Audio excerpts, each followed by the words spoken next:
আসসালামু আলাইকুম। সবাই কেমন আছেন? আশা করি ভালো আছেন। আমার মতো কার কার পুডিং খাওয়ার চাইতে বানাইতে বেশি ভালো লাগে কমেন্ট করে জানাবেন। তো পুডিং বানানোর জন্য নিয়ে নিচ্ছি একটা ব্লেন্ডারের জারে 2 পিস পাউরুটি। আজকে একটা মিনি পুডিং বানাবো আরিশের জন্য। পাউরুটি দেওয়া শেষে দিয়ে দিচ্ছি 1 কাপ লিকুইড গরুর দুধ।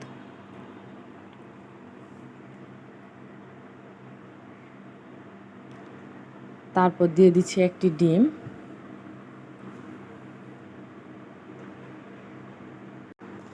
দিয়ে দিচ্ছি 2 চামচ চিনি। চিনিটা পরিমাণ অনুযায়ী দিবেন, যার যতটুকু প্রয়োজন। দিয়ে দিচ্ছি 1 চামচ কাস্টার্ড পাউডার। এটা অপশনাল, চাইলে স্কিপও করতে পারেন। তারপর ব্লেন্ডারের ঢাকনাটা লাগিয়ে ব্লেন্ড করে নিব। তারপর একটি ক্যারামেল সেট করা পাত্রে পুডিংয়ের মিশ্রণটুকু ঢেলে দিব। তারপর একটা পাত্রে গরম পানি নিয়ে সেখানে পুডিংটা বসিয়ে দিব।